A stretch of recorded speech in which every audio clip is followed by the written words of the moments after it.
What's going on, guys? Welcome to another stream with me to talk about the Patriots because we are finally in football season. It's officially official now because we had the Chiefs Lions game last night, which I think went a little bit unexpectedly for most people, but it was kind of exciting actually, especially if you're a Patriots fan and not a big fan of the Chiefs. So that was nice. But yeah, we're heading into the weekend for week 1. The Patriots play the Eagles at 1 p.m. Eastern, and it's going to be a crazy day, I think. I see a couple of you guys are in here, so we say hello, Jeff, hello, Chris, hello, hello. Thank you guys for being here.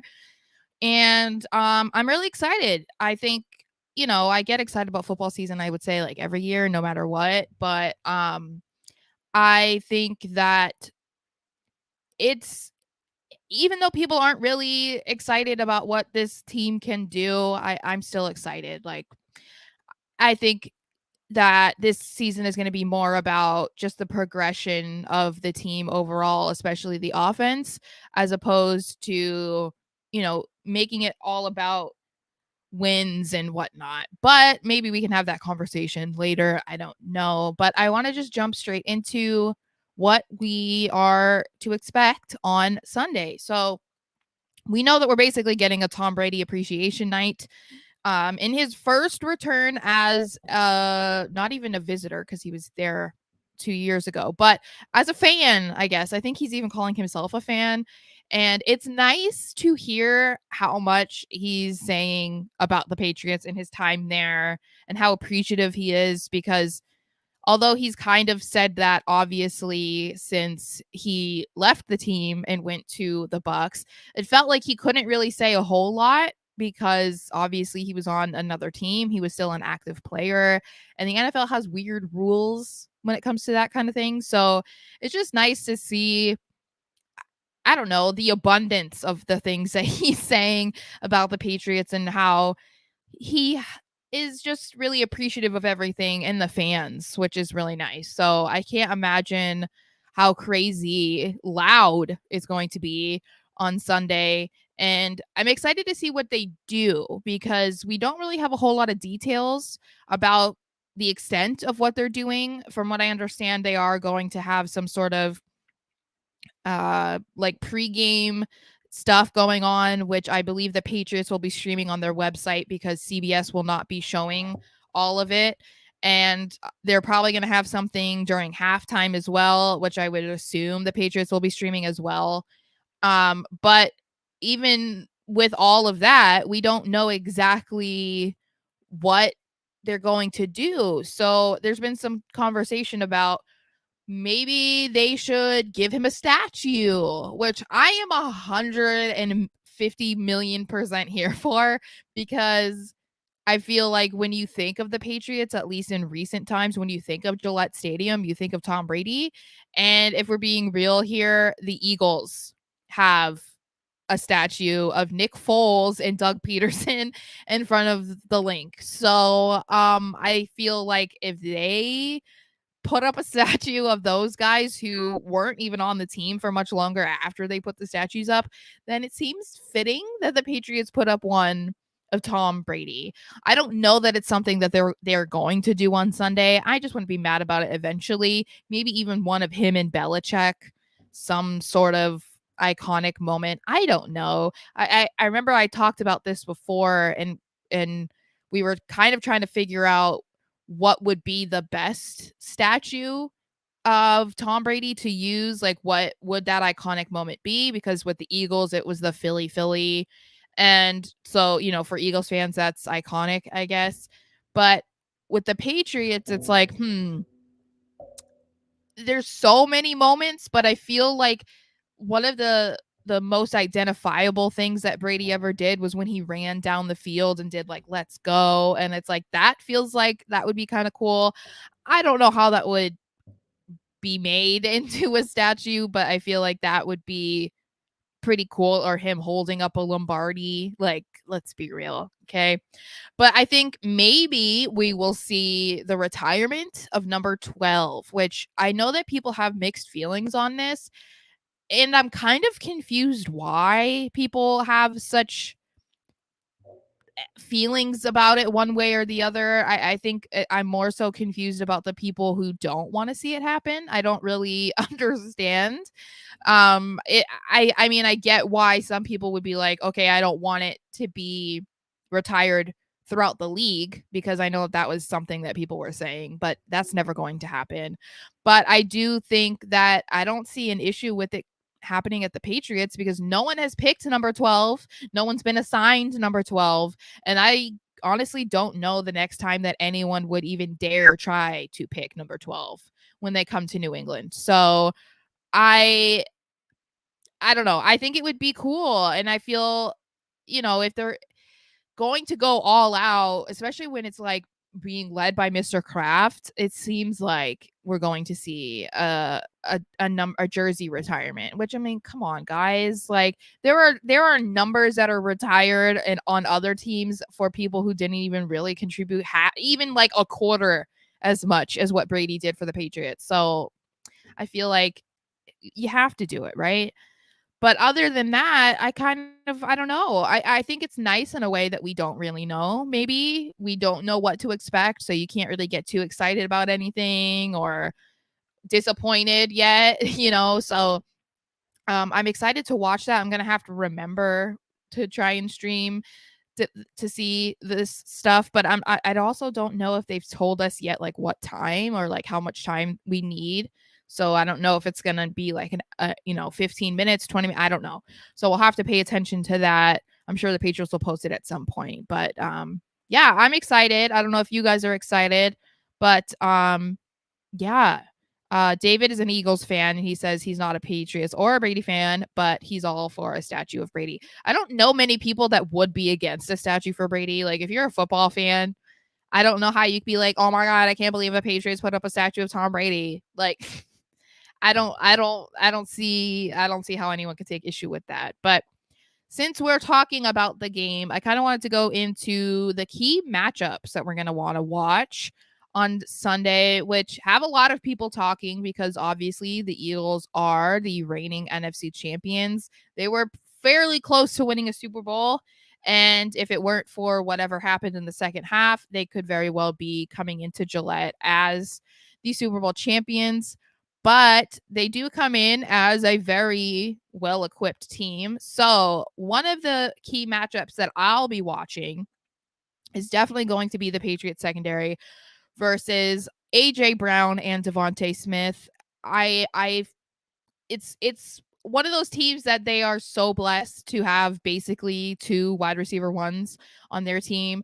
I compared them to the Dolphins with Tyreek Hill and Jalen Waddle. And historically, the Patriots have been really good about taking Tyreek Hill out of games, even when he was on the Chiefs. Like, he just did not have good outings against the Patriots defense over his career in Kansas City.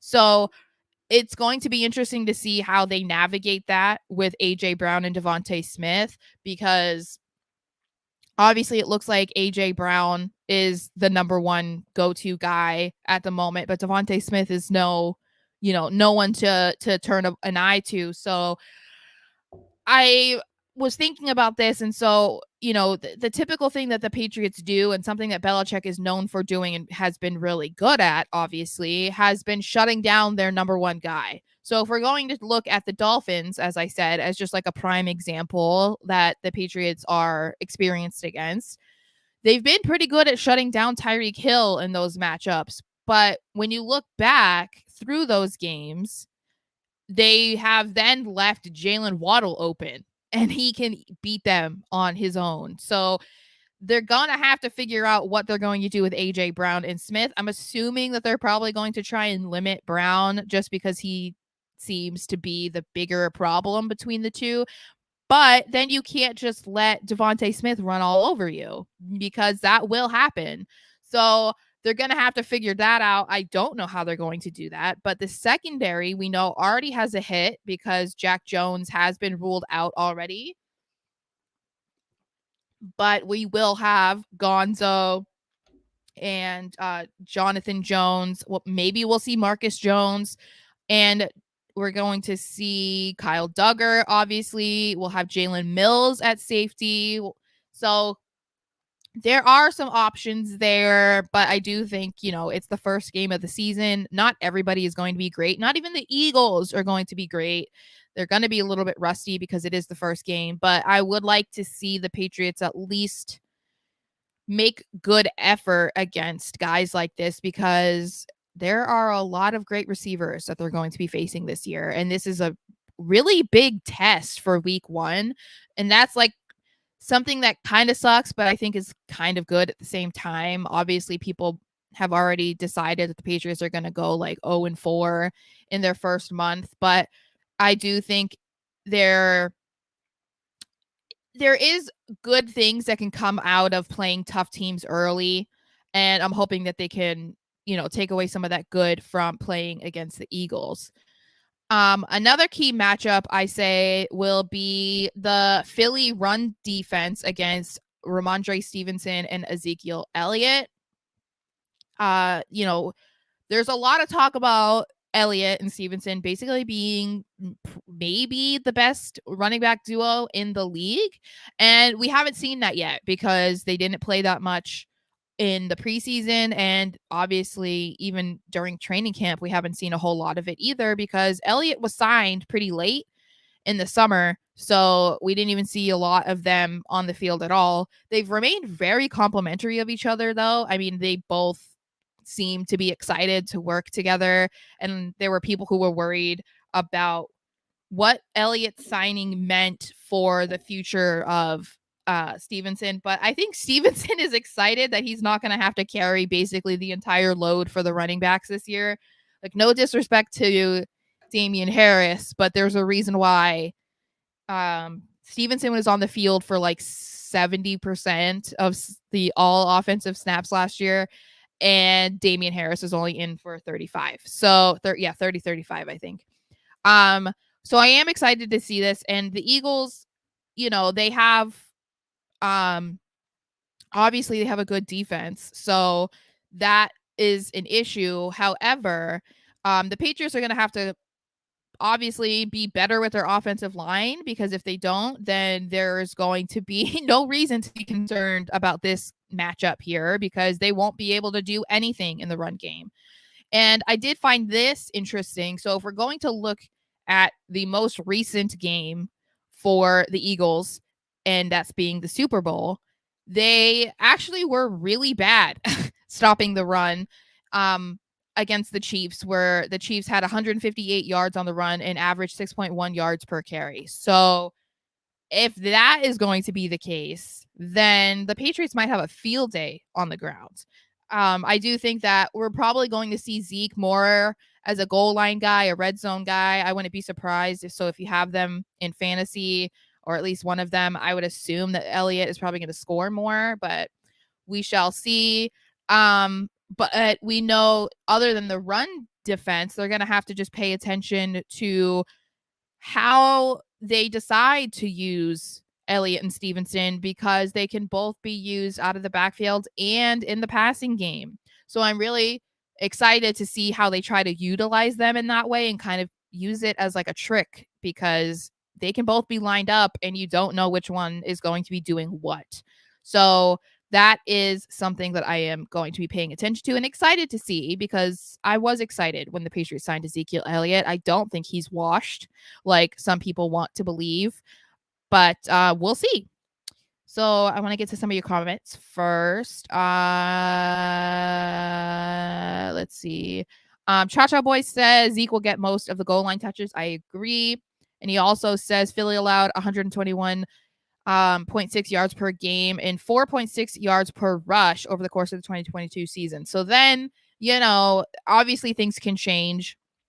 Teams change, but that's good. That's a lot better than, what I was thinking because the Eagles were just so dominant last year. You don't feel like they had any sort of weak spots. But since the Patriots are going to be likely a run first game, then they're going to have to rely on taking advantage of those teams that do struggle at stopping the run, at least efficiently.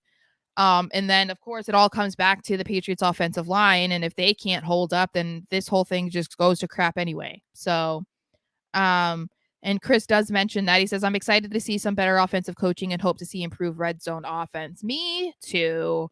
Me too. I'm hoping that we see Adrian Clem's presence pay off a bit. I know it's just the first game, but the offensive line was atrocious at the beginning of last season. So I would like to see it be at least better than that, because it was bad for the first month. I mean, it's probably partially a reason why the quarterbacks kept getting injured. I'm just going to say that. But anyway, let's see.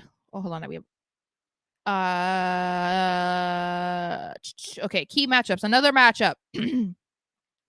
I apparently did not move this in order. I didn't move. Did I not even do this? I didn't even write about this one, guys. No, I didn't. Okay, well, I'm very unprepared. But anyway, this is one that I am interested in as well, because Mike Gesicki and Hunter Henry are both giants. We have Hunter Henry, who is 6'5", 250, and Mike Gesicki is 6'6", 250. So they are going to tower, and just they could possibly demolish Philly's linebackers. So they're going to have their hands full.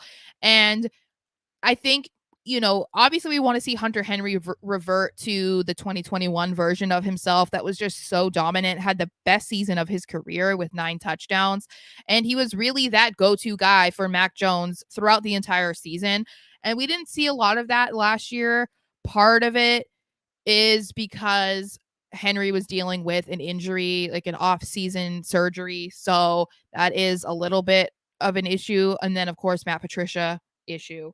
But Gesicki, I think, is kind of a wild card in this situation because, again, he's another new guy that we aren't sure what he's going to do in a Patriots offense, because we didn't really see it through the preseason and we haven't seen him on the field with the Patriots in a real game yet. So I feel like that kind of gives the Patriots an upper hand. And we know that they're probably going to try to use him as a jumbo receiver and probably use Henry as an extra lineman. So I'm excited about that because I think Gesicki was always an interesting prospect when he was in Miami to join the Patriots. So I'm excited that it looks like we're going to have a more competent tight end in the system as opposed to Jonnu Smith, because, we were all excited about that after the season that he had in Tennessee. And then he came over to the Patriots and it was just like, what is this? What is happening? Because it never came to be anything, basically, which is really disappointing. So I'm really excited to see this. I hope we get to see Hunter Henry the way that we all basically grew to love him with the Patriots. And yeah, I'm excited to see what Gesicki can do also, because again, I was excited about him. He was an under the radar signing, and I was one of those people that was actually excited. So I realized that I forgot to add some more banners, guys. So I'm going to be one of those really annoying people, and I'm going to add it right now because I don't understand how I forgot some of these. So one of the ones that I want to talk about too, and I'm sure that you guys are wondering why I haven't even said it yet, but I'm going to right now. And that is going to be the Patriots defensive line versus Jalen Hurts, because Jalen Hurts is somebody who can very easily win a game by himself, as I said when I was talking about the Chiefs-Eagles Super Bowl. And the Patriots have not been great at slowing down mobile quarterbacks. I don't even know, for the last handful of years. And I really don't even want to revisit it. I don't want to revisit their failed outings against Josh Allen. I think, we know enough. We've experienced enough of their struggles against Josh Allen to know that Jalen Hurts could run all over them. I am curious because, speaking of Josh Allen, The Bills have said over the course of the offseason that they were going to try and limit Allen's usage of like running the football because they know that he can't do it forever and they're really risking injury to him by allowing him to run. Like, let's look at Cam Newton, for instance. That dude got beat the shit out of throughout his career.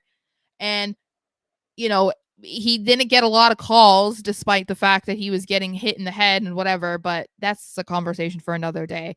But you don't want your franchise quarterback not able to throw or not able to really move around at all by the time that they're like 30.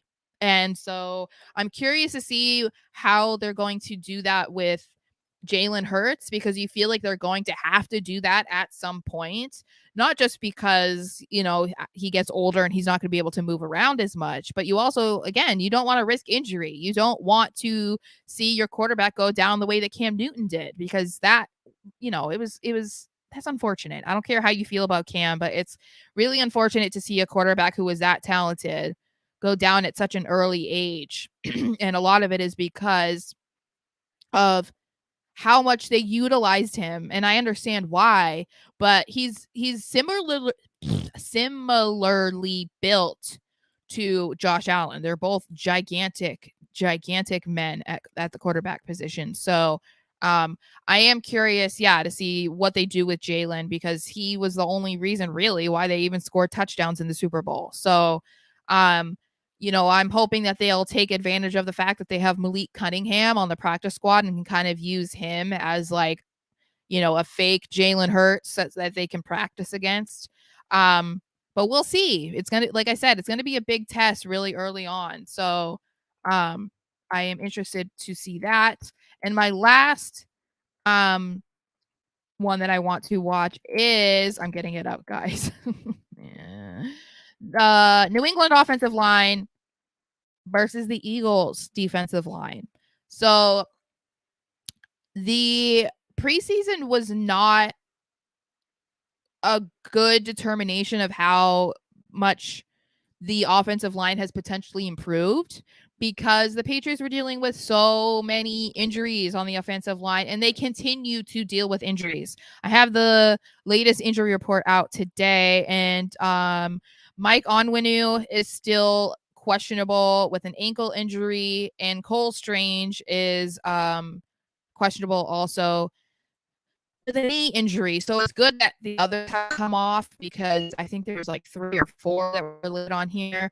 So that is a little bit better, but we definitely cannot play without either of them on Sunday. Otherwise, like, man, that is going to be an issue.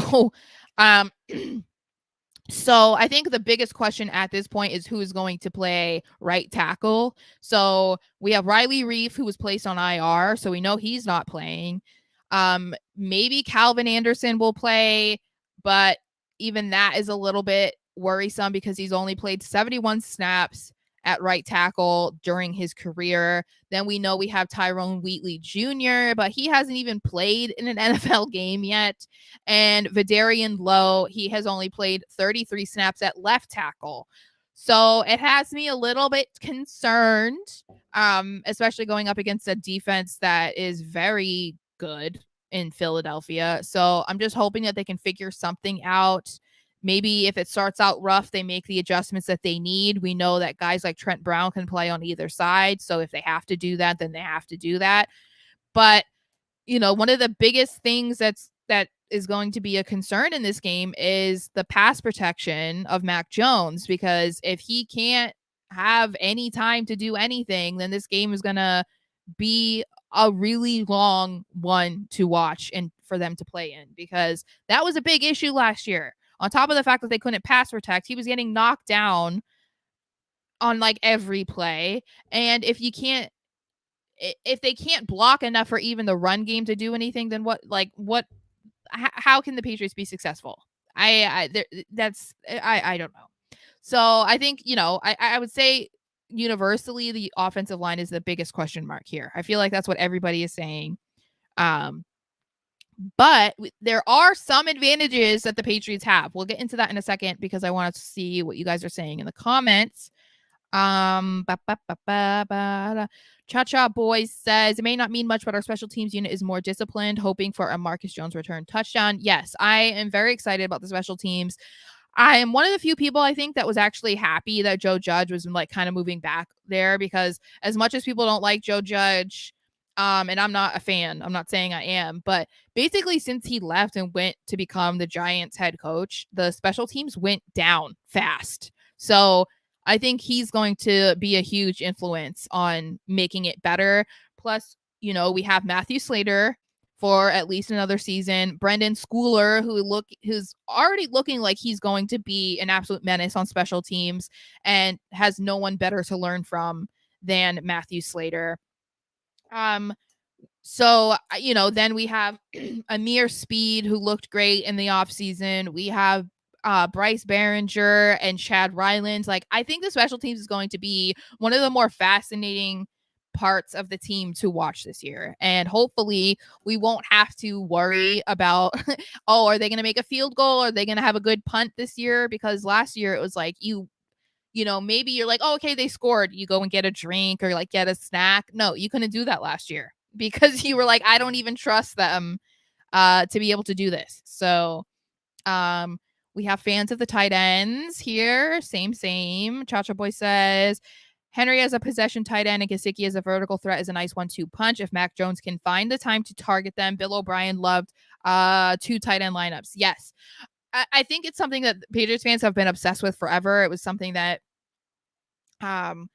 we talked about a lot when they signed Jonnu Smith. We thought, okay, we're finally getting that double tight ends that we wanted basically since Gronk and Hernandez, and it never came to be anything. I think that this has more potential to be closer to that. I feel like I don't know if they're ever going to be able to replicate what they had, at least especially in 2011 with Gronk and Hernandez. And the potential that they could have had nothing of the crazy, stuff happened that led to Hernandez being off the team, obviously. I don't know if they're ever going to be able to find that, but I think that, yeah, this has more potential, I think, than Henry and Jonnu Smith. So D22 Williams says most of Philly's 2022 linebackers and safeties went to free agency and are gone now. Mac and the wide receivers will eat Philly alive between the hashes. Bourne should kill it on Sunday. He is one of the players I am most excited about this season. Kendrick Bourne. I feel like Kendrick Bourne has become one of my guys. My main guys are Kyle Duggar and Jabril Peppers. And I don't know how to explain what I mean when I say my guys, but I feel like maybe you guys know. Like, when you just have those players that are just like, that's my guy. Like when they do something, you're like, that's my guy. Those are my guys. Obviously I have other favorite players, but those are my 2 guys. And I feel like Kendrick Bourne has kind of become that for me because I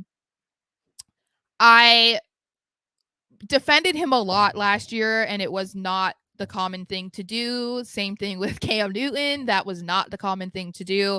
So I really want to see Bourne bounce back because I think he is one of the more talented receivers that they have on the team, and he's playing on a contract year. So I really hope that they are able to utilize him more. We know how vital he was in the 2021 offense. He brought that energy last year on the limited snaps he was actually in the game for. So yeah, I'm with you. I really hope he has a good game. Cha-Cha says Sarah needs to get a Cam Newton jersey. I know people have been saying that.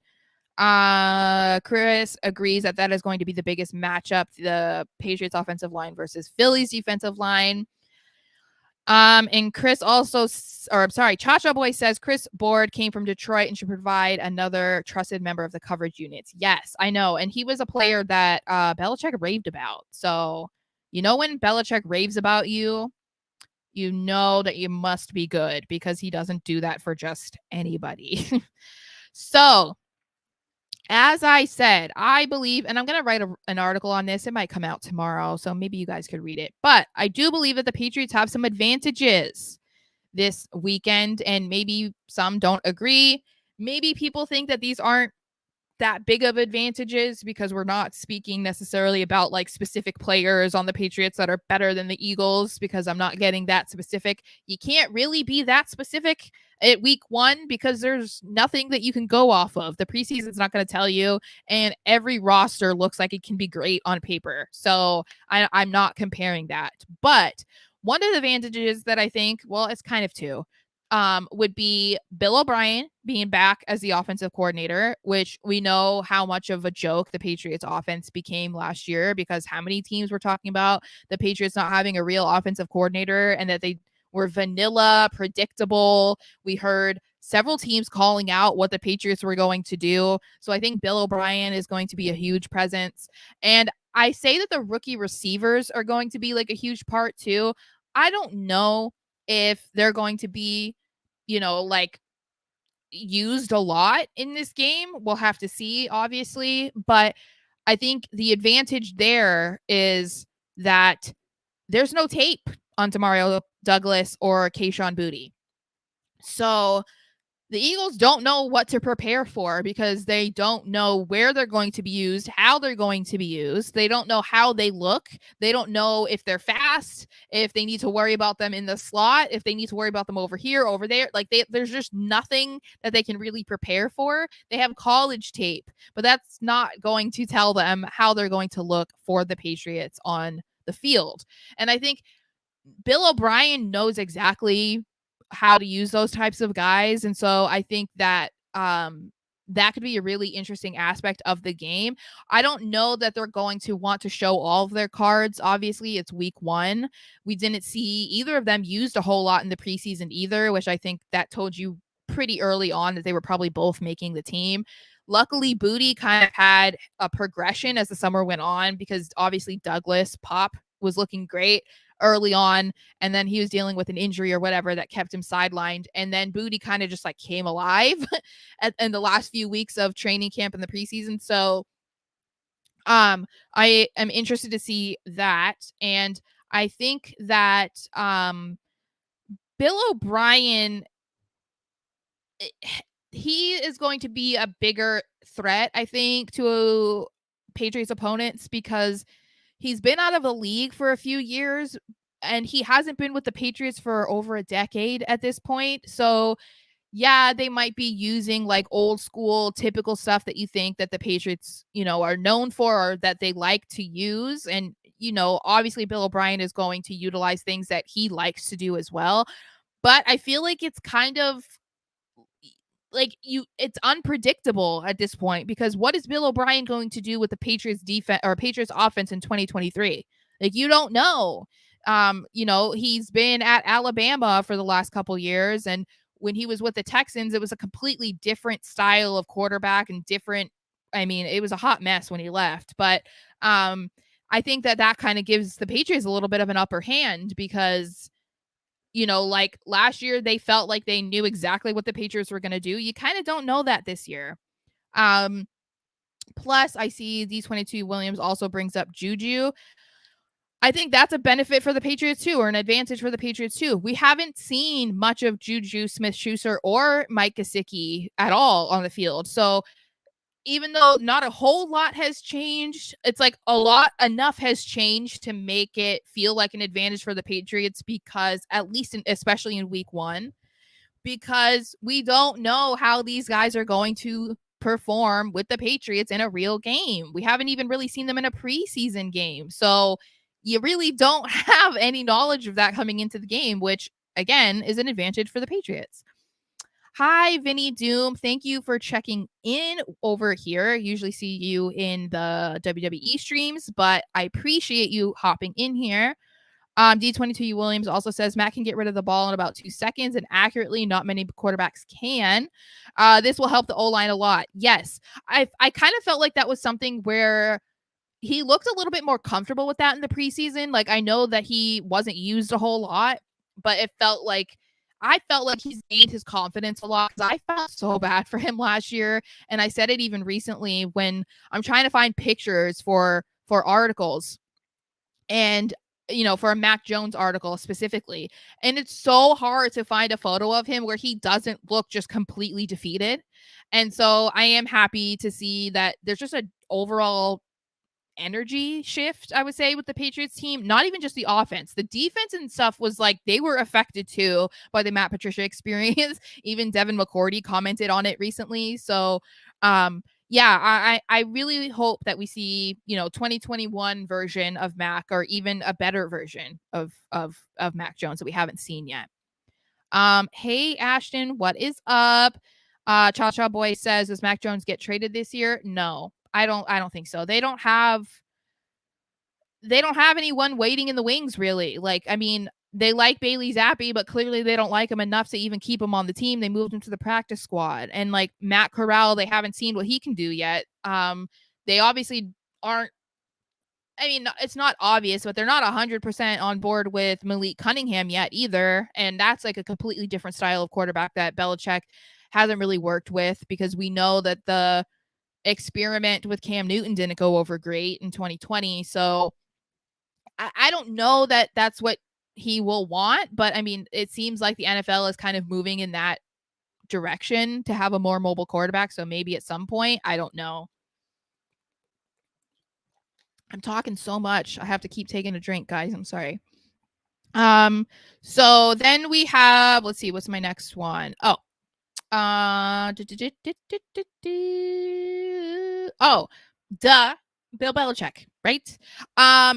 Maybe it's just like a silly advantage that people don't really think is that big of a deal, but I think it is, because he's still the same head coach. Whether or not you want to believe that he needs Tom Brady to be successful, or that he hasn't looked so great with Mac Jones, or for some reason you think that he's fallen off, blah, blah, blah. Whatever your theory is, Belichick has the same mind. He has the exact same mentality. He still has all of that experience. Like, he knows what to do. So, I think that's an advantage of itself. Nick Sirianni has already said that he thinks they have an advantage because they have a first-year staff. That's possible. It's the same thing of like what I said is one of the Patriots' advantages is that they don't have a whole lot on a lot of the players, and even Bill O'Brien. So it's possible that Sirianni is right, that could be a problem, but we'll have to see. It's not the first time that Belichick has gone against a team with a first-year staff. Like, he's been around the bush a couple times. You know what I mean? Let's see. We have Chris saying, I agree. Oh my goodness. I agree. Sarah, Bill can focus on defense as BOB will run the offense, and he does not need to get involved. Yeah, I think that I don't know. I would rather have the mind of Bill Belichick on my sideline than be bragging about having a new staff and thinking that that's going to somehow be like an advantage for you. I don't know. Hello, Jeff. Hello. Jeffa Jr. says Philly's going to beat the Patriots. That's fine. That is what it is. Cha-Cha says Bill Belichick is has 6 times Super Bowl MVP. Vinny Doom asks, what about last night's game? Crazy. I was very excited for the Lions. I really like their team. They just seem like a bunch of good guys. And Dan Campbell, it seems like the ultimate cool guy. So, and I think for them, like, so many people know, I don't know if anyone picked the Lions to win unless you're like a Lions fan or you're just like, I just want to see an upset, but the media definitely didn't pick them. And it was really cool to see them go into Kansas City as they're celebrating their latest Super Bowl win, and you beat them by 1 point. Like, I liked that. Ashton says the only way we trade Mac Jones is if we are bad enough to draft Caleb Williams or one of the other top quarterbacks in next year's draft. That's the only way. Yeah, I feel like if they're bound to have like a top 5 pick, then sure, or a top 10, and then they could try and trade up. But yeah, I don't see that happening right now. Dylan says, do you think 10 wins gets us in the playoffs this year? I think it's possible. I don't think that would win the division, but according to some people, they have the Patriots winning the division. So it depends on who you ask. I do think that the AFC East has definitely, at least on paper, become the most difficult division in football, which is a dramatic turn of events considering how they were with Tom Brady for most of his 20 years in New England. But I do think that the impact of Aaron Rodgers on the Jets is being overblown. Like, I don't think that they were only a quarterback away from being a contender. And that's the impression that people are saying. Like, oh, Aaron Rodgers is going to take them to the Super Bowl.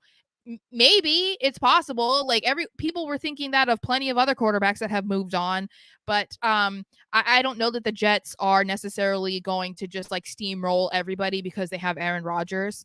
I think that the Dolphins are obviously good and their defense is likely going to be better, especially with Fangio now in Miami.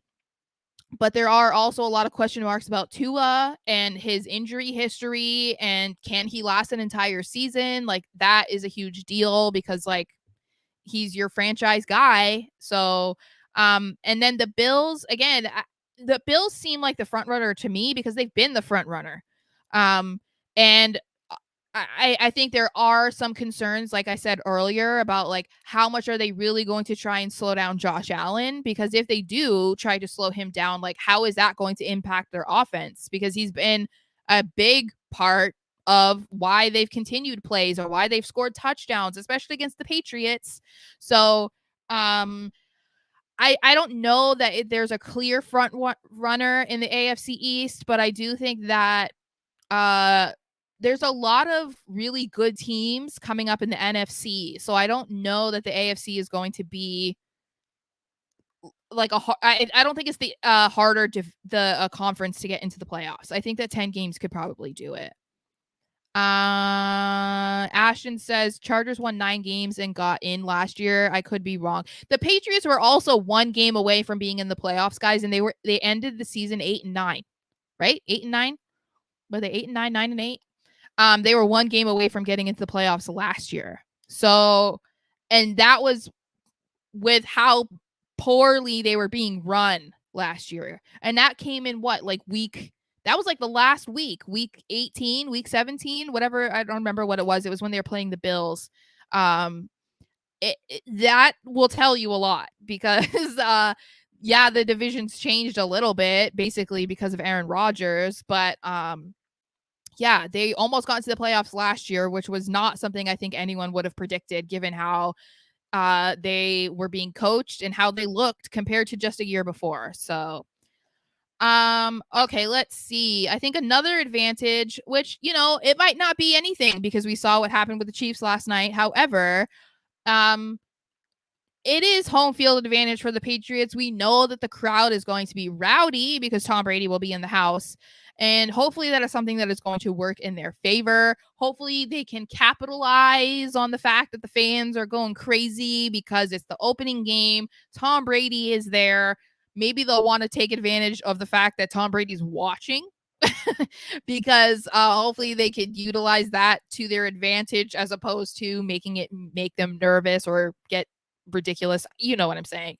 I would like to see them be, come out really strong because there is a lot that they have on their plate this year. There's a lot that they have to prove, especially after what happened last year. So if they can come out, to start the season with an impressive win, because that is unexpected. I don't really see anyone picking the Patriots over the Eagles at this point. But even if they don't win, I think that people kind of need to take a step back and be like, okay, did they compete for 60 minutes? Did they look like a cohesive offense? Did the defense make some good moves? Like, we need to kind of embrace the little things at this point because there weren't many moments like that last year. And so that's why I don't remember who it was. I think it might have been Tom Curran who was saying that maybe this season needs to be more about the progression of the Patriots as opposed to how many wins that they get, which I don't know if some people who are saying that are saying it because they don't think that the Patriots can do a whole lot. And so maybe it's like, well, okay, if we don't win a lot, like at least we looked good, like I don't know if that's their way of kind of trying to make up for it. But I do think that they took such huge strides backwards last year that you kind of have to just hope that they they look a million times better than they did under Matt Patricia. Like, I feel for the most part, I'm an optimist. It's even something that I say about myself. I'm an eternal optimist. I'm the most optimistic person you're going to find with the Patriots as a fan. But I've kind of already accepted if they lose that they lose. Because they are going to be going against the reigning NFC champions who just played in a Super Bowl. So I don't know that, there's a whole lot of room there for optimism, but I just want to see them come out strong. I just want them to look good and perform better than they did last year. That's what matters the most to me right now. And kind of coupling with that, it is week 1 of the season, so anything can happen in week 1. No one is coming out strong, or dominant necessarily, because it's week 1. There's still a little bit of rust that every team needs to shake off. They need to figure out what works, what doesn't work. And I think that could work to their advantage. Jalen Hurts didn't play a single snap in preseason, so that might be a benefit. Mac Jones played, but limited, but still he got on the field. So I think that will work. And plus, we know that Matt Patricia is going to be over there on the Eagles sideline this year. And that is something that people are saying is going to be a problem for the Patriots. But I also think people need to think about how it could be an advantage for the Patriots, because he worked like 90% of his career was in New England, right alongside Bill Belichick. If anyone knows how Matt Patricia operates, especially on the defensive side of the ball, it's going to be Bill Belichick. So I think that is something that is just going to see how it ends up being on Sunday. It could be a benefit for the Patriots. It could be a benefit for the Eagles. We don't know, but it's not as huge of a concern to me as people are making it out to be. I mean, it's going to be something that they're going to have to deal with. They struggled a little bit against the Lions when he was over with the Lions, but I don't know. We're going to have to see. But I do think that is not something that we should just automatically say is good for the Eagles, Ba, ba, ba, ba, ba. Anyway, do you guys have anything you guys want to talk about before I go? Because that's all my points that I have for today. Check out my article today too, guys. We're having a slow week over at Musket Fire. But I put out an article today that was 5 under the radar players to watch this season. Let me know if you agree with my picks, by the way.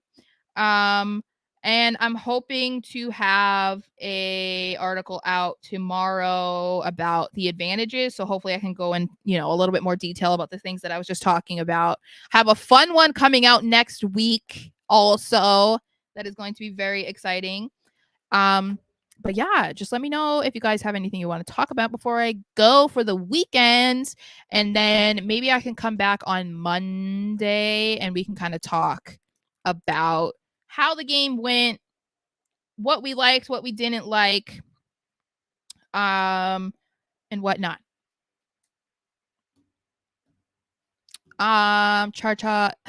Yes, I'm a big Celtics fan. When it comes to Boston sports, it's Patriots, Celtics, and then Red Sox, and then I don't care, basically. I don't watch the Red Sox that much. I was never like super into baseball, and I was never into hockey, so I don't care about the Bruins. But yeah, the Celtics, you'll see my Celtics tweets are going to start to pick up next month, and then I'm going to have to try and balance figuring out how I'm going to be able to watch the Patriots, all of the rest of the football that I want to watch, the Celtics, and watch wrestling, because it becomes very tricky at this time of year. So, yes. All right, guys. Chris says Patriots 24, Eagles 21. Yes. From your fingertips to the football god's ears. I hope they are listening and that is exactly what happens. Yes, this is a good thing for me, Vinny, because I watch Raw live, like East Coast time. So I use someone's like cable thing so I can watch it live. And I always watch it on my iPad. So I'll be able to watch it on my iPad and then have Monday Night Football on the TV at the same time. So I'm very excited about that because that is a first for me. But yeah. Cha Cha says he always has wrestling for you. Yeah, I'm just gonna watch both. Since I can this year. Thanks, David. Yeah, football starts at 5 for me right now. So that's when 5:20, whatever. And then that's when Raw starts for me as well. So I'll be watching both at the same time. But yeah, no, it comes in handy at this point of year, which I'm excited about because I don't think I had it last year. I don't think I used it, or I don't think I did it last year. But anyway, yeah, I used to have to pick and choose, and I usually would pick football because I just love football. Football is like my first. Well, I like wrestling too, but it depends. Depends on what I'm into, what I'm not into, and I'm really into Monday Night Raw right now. I'm really into wrestling, as you know, my whole channel. So D22 Williams says, I also like the Pats for the W on Sunday. I like your guys' optimism. I really need to pick up on it. I need to just put that energy out there. I also need to figure out what I'm going to do with my social media because I can't decide. Do I want to tweet during the game? Do I only want to tweet pregame, halftime, afterwards? What do I want to do? I feel like I need to tweet in game and maybe just don't look at the tweets because the negativity is what ruins it for me. That's something that I always get frustrated with when people are already concluding that the Patriots suck after the first drive or that they're going to lose. I can't deal with that. I can't deal with it. So, I will try. I might not pay attention to my timeline. And hopefully if I look at my mentions, it's not going to be filled with negativity either because I just can't handle that, My Lions game. I really don't like the Chiefs. So it's really easy for me to tweet negatively about them. But yeah. So I'll probably just end up not looking at my timeline, I'm assuming. But yeah, I also have to decide, do I want to wear Patriot stuff on game day? Do I not? I usually don't. Do I want to change that up this year? I don't know. I'm very superstitious. You'll figure this out. I'm super superstitious. And I tend to not wear Patriot stuff during the game and unless I'm there. But I might have to change that this year. I don't know. We'll have to see.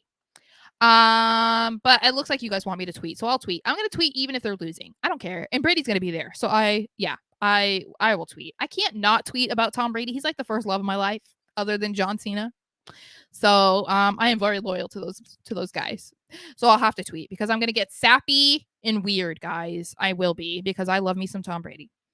All right, guys. Thank you for being here and chatting with me. I really appreciate it. I'm so happy to see that some of you guys still want to listen to what I have to say about the Patriots because I did kind of forget about this side of me, at least video wise, streaming wise, for a while. So hopefully I can try and come back on Monday, maybe, probably at the same time. I'll figure that out and I'll definitely schedule the stream tonight or tomorrow so you guys will know about if that's coming on Monday. And I hope to see you guys back on Monday. I appreciate you guys talking and chatting with me. You guys are awesome. I love you guys. And let's enjoy the game. Let's get a Patriots W this week. Start off the season strong. And I will see you guys on Twitter, SMarshXO, and we'll talk about the game. All right, guys, I will see you later and go Pats. Bye.